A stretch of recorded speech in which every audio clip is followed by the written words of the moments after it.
কিভাবে নিজের ভিতর থেকে মানুষের ভয় দূর করে আল্লাহর ভয় তৈরি করা যায়। আল্লাহর ভয় তৈরি করার সবচেয়ে বড় মাধ্যম হচ্ছে সালাতটাকে বুঝা। আমি এটা দেখেছি, সালাতটাকে বুঝলে যখন আপনি মনে করেন মালিক ইয়াউমিদ্দিন, বিশ্বাস করেন এটা আপনার জন্য সবচেয়ে বড় সংকেত, এটা যে মালিক ইয়াউমিদ্দিন, তুমি যতই লাফাও না কেন কোথায় যাবে? হাসরের মাঠে কিন্তু আসতে হবে। এই জন্য আল্লাহ তাআলা কোরআনে কারিমে এক জায়গায় বলেছেন, আলা ইয়াজুন্নু উলাইকা আন্নাহুম মাবউসুন লিয়াউমিন আযীম ইয়াওমা ইয়াকুমুন নাসু লিরাব্বিল আলামিন, সূরা মুতাফফিফিনের মধ্যে। তারা কি মনে করে না যে আল্লাহর সামনে উপস্থিত হবে এমন একদিনে যেদিন মানুষ আল্লাহর সামনে দাঁড়াবে, পুনরুত্থিত হবে? এই জিনিসটা সবসময় মাথায় রাখবেন। আল্লাহর ভয় প্রতিষ্ঠা করার জন্য সব ছেড়ে দিবেন। দেখবেন যে এটা যদি ঠিক রাখেন, কোনো ব্যক্তি দেখারও চিন্তা করবে না। সালাতের মধ্যে কেউ কি দেখলো কি করলো কারো কিছু যায় আসে না। কথা বলতে কারো চিন্তা করবে না, কারণ আমি তো আল্লাহকে খুশি করার জন্য করছি। আমি আল্লাহর সামনে সেদিন দাঁড়াতে হবে, সেদিন কেউ আমার পক্ষে দাঁড়াবে না যদি আমি আল্লাহর কথা বলতে না পারি। কেউ আল্লাহ তাআলাও ছাড়বে না, কেউ আমার পক্ষে দাঁড়াবে না। আর যে আল্লাহর কথা বলে মরেও যাই, তাহলে আমি কিন্তু আল্লাহর কাছে আমার পুরস্কার পেয়ে যাব। কারণটা বেশি দিন নয়, দুনিয়ার জীবনকে লম্বা করে দেখার বিষয় নয়। সুতরাং আপনি মালিক ইয়াউমিদ্দিন মাথায় রাখেন, দেখবেন আপনার খুব দ্রুত ইনশাআল্লাহ আপনার অবস্থার পরিবর্তন হবে। যে কিয়ামতের দিনের মালিক তিনি, যেদিন কেউ কিছুর মালিক হবে না, সামান্যতম পয়সারও মালিক না, কিছুর মালিক না, কাপড়েরও মালিক না, সম্পূর্ণ কাপড়হীন, খতনাবিহীন, জুতাবিহীন দাঁড়িয়ে থাকবে 50,000 বছর। সেই দিনকে ভয় করে যদি কেউ চলতে পারি, অবশ্যই ইনশাআল্লাহ আল্লাহর ভয় তৈরি হয়ে যাবে। গুনাহ মাফ ও রিজিকের বৃদ্ধির জন্য কি বেশি বেশি ইস্তেগফার করবো না দুরূদ পড়ো? ইস্তেগফার করবেন, বেশি বেশি ইস্তেগফার করবেন। ইস্তেগফারের মধ্যে রিজিকের কথা রয়েছে, হাদিসে আসছে যে ব্যক্তি ইস্তেগফার করে সে ব্যক্তি আল্লাহ তাআলা তার জন্য নতুন নতুন রিজিকের দরজা খুলে দিবেন। একজন ব্যক্তি অনেক চেষ্টা করেও কোরআন পড়া শিখতে পারে নাই, কিন্তু নামাজ পড়ে নিয়মিত ভালো কাজ করে, সে কি জান্নাতে যেতে পারবে? অবশ্যই চেষ্টার কারণে সওয়াব পাবে এবং জান্নাতে ইনশাআল্লাহ যেতে পারবে যদি নিয়মিত সালাত আদায় করে এবং নিয়মিত শরিয়া মোতাবেক চলে। কোরআন পড়তে পারে না, কি করবে? তার আল্লাহ তাআলা তাকে এই সুযোগ দেন না। কান্নাকাটি করা উচিত এবং আল্লাহর কাছে নিরবিচ্ছিন্ন কাঁদলে আল্লাহ তাআলা সেটা বুঝবেন যে এই বান্দা আমি দেই নাই, তারপর কাঁদছে। আল্লাহ তাআলা তাকে আরো বেশি দিবেন ইনশাআল্লাহ। হয়তো যে পড়ছে তার থেকেও বেশি সওয়াব তাকে দিতে পারেন হাসরের দিন। দুধ মা কারা হতে পারবে এই বিষয়ে কোনো রেস্ট্রিকশন আছে? না, কোনো রেস্ট্রিকশন নেই, কোনো রেস্ট্রিকশন নেই। ফুফু খালারা হতে পারবে, এমনকি বোনও হতে পারবে। মনে বুঝছেন কিনা কথাটা? আপন বোনও দুধ খাওয়াইতে পারবে।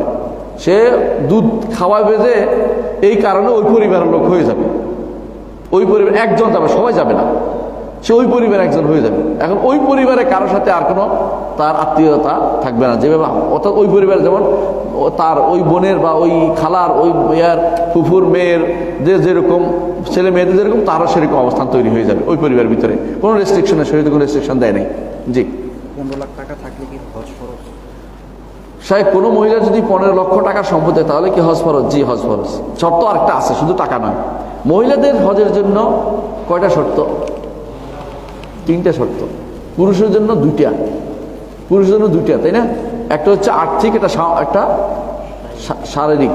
আর মহিলাদের জন্য আরেকটা অতিরিক্ত শর্ত আসলে মাহরাম পাওয়া যেতে হবে, মাহরাম পাওয়া যেতে হবে। যদি মাহরাম না পায় তাহলে তার জন্য হজ ফরজ হয় না, হজ ফরজ হয় না, যত পয়সায় থাকুক না কেন মাহরাম তাকে থাকতে হবে। হ্যাঁ, যদি মাহরাম নিয়ে যাওয়ার সামর্থ্য থাকে তখন তার উপর হজ ফরজ হবে, যে নিয়ে যেতে পারবে এবং নিজের পয়সা নিয়ে যেতে পারবে, কোনো সমস্যা নেই, তাহলে তার উপর হজ ফরজ হয়ে যাবে, কারণ সে তো নিতে পারে ইচ্ছা করলে। হ্যাঁ, কিন্তু মাহরাম যদি না পায় তাহলে তার উপর হজ ফরজ হবে না, যদিও 15 লক্ষ টাকা থাকে। জি, উনি বিধবা, এক ছেলে আছে, মাহরাম হিসেবে তো সমস্যা কি, যাবে, ছেলেকে নিয়ে যাবে। কোনো স্বামী যদি তার পরিবারের মৌলিক চাহিদা পূরণ না করে, তাহলে স্ত্রী যদি বাইরে কাজ করতে চায় তাহলে স্বামী বলে তুমি স্বামীর অবৈধতা করছো, তাহলে স্ত্রীর করণীয় কি? স্ত্রী না খেয়ে থাকবে, মৌলিক চাহিদা বাড়াবে না, মৌলিক চাহিদা বাড়াবে না।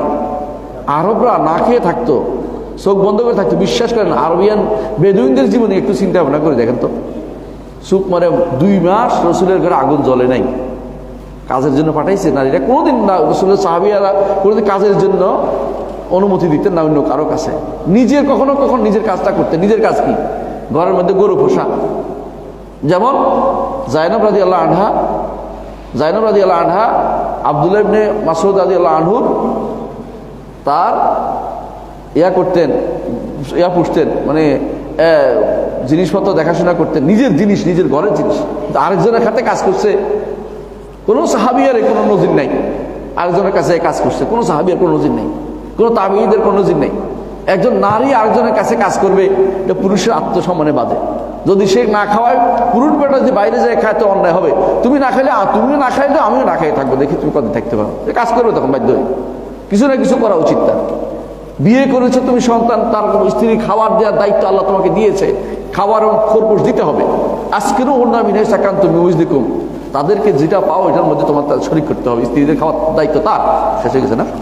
হ্যাঁ, আচ্ছা। বাংলা খুতবা চলাকালীন কি রসুলের উপর দুরূদ পড়া যাবে? বাংলা খুতবা তো আমরা দেই না, কেউ দেয়? বাংলা খুতবা দেয়া বেদাত। বাংলা খুতবা বুঝেন কিনা?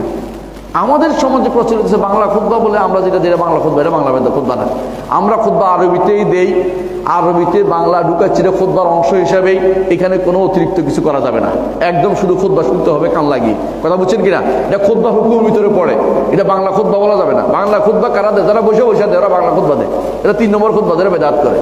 আমরা প্রথমে শুধু আরবিতে দেই, তারপরে বাংলা দেই, কেন? মানুষ বোঝানোর জন্য। এটা অন্য ভাষাতে যাচ্ছি। হানাফিদের নিকট সুবহানাল্লাহ বললে খুতবা হয়ে যায়, সেখানে আমরা আল্লাহ কি বলছি, আমি ইন্নাল হামদালিল্লাহ বলতে বলতে কোরআন আয়াত পড়ে আর কিছু বলে, তারপরে তাকওয়ার কথা বলে, তারপরে আমরা বাংলা কথা বলতেছি। আমাদের খুতবা তো বহুত আগে হয়ে যাচ্ছে, খুতবার মূল অর্থ রাখা হয়ে গেছে, এরপরে যেটা সেটা শুনতে হবে, এখানে কোনো কিছু পড়া যাবে না। এটা কি বলা যাবে যে একজন কাজ করুক আর না করুক, তার ভাগ্যে যে রিজিক লেখা আছে উনি সেটা পাবেই? না, এটা অবশ্যই সত্য, তার যে রিজিকটা সে পাবেই, এবং কাজ না করলে পাবে না, ওইটাও লেখা আছে। পার্থক্য বুঝছেন তো? মানে সে যে পাবে না ওইটাও লেখা আছে, কাজ করলে কি পাবে, কাজ না করলে কি পাবে, ওইটাও লেখা আছে। কিন্তু কোনো কিছু ইয়া নেই, অনির্ধারিত নেই। আমাদের সমাজে আছে নির্ধারিত, সবই নির্ধারিত। কুল্লু সগীরিন ওয়া কাবীরিন মুস্তাতার, ছোট বড় সব লেখা আছে। আপনি কি কাজ করবেন না করবেন সব লেখা আছে, কিন্তু কাজ না করাটা অন্যায়। যার সামর্থ্য আছে কাজ করতে, রাসূলুল্লাহ সাল্লাল্লাহু আলাইহি ওয়াসাল্লাম কাজে করতে শিখিয়েছেন। এমনকি তিনি কি করেছেন, কাউকে বেকার বসে তিনি পছন্দ করতেন না। জি, আচ্ছা, জি। কোনো ব্যক্তি জান্নাতের আমল করতে চায় কিন্তু একদিন তারপর প্রাধান্য পাওয়ার কারণে পরবর্তী জাহান্নামে যায়। কিন্তু আমরা তো জানি যে আমাদের কর্মের কারণে আমরা জান্নাত লাভ করব। তাহলে উপরে হাদিসটির তাহা অর্থ কি দয়া করে বলবেন? আমাদের কর্মের কারণে যাব, বুঝে আসছে কথাটা? এইটার অর্থ হচ্ছে এটা, কেউ যেন শেষ মুহূর্ত পর্যন্ত ইবাদত থেকে বিমুখ না হয়, এটা উদ্দেশ্য। এটা যেই ব্যক্তি জীবনের শেষ মুহূর্ত পর্যন্ত আল্লাহর ইবাদতে কাটিয়ে দেবে, অহংকারী হবে না, সেই ব্যক্তির জন্য এটা নয়। এটা ওই ব্যক্তির জন্য যে ব্যক্তি কিছুদিন ইবাদত করছে, এরপর মনে করছে কম করছে, কি শয়তানের মতো। শয়তান তো বিশাল ইবাদত করছে না, এরপরে এখন কি করে না, বুঝেন না কথাটা? তো ওই ব্যক্তির জন্য এই হাদিস, যেই ব্যক্তি আসলেই প্রথম দিন থেকে যে ইবাদতগুলি করেছিল, এগুলিতে দুইটা অর্থ। একটা হচ্ছে সে প্রথম দিন থেকে ইবাদত, এগুলিতে ইখলাস ছিল না, এগুলি লোক দেখানো ছিল। আরেক ব্যক্তির জন্য এটা, যেই ব্যক্তি এই কাজগুলি নেক আমল করেছে, কিন্তু শেষে এসে নেক আমল ছেড়ে দিয়ে অহংকারী হয়ে গেছে।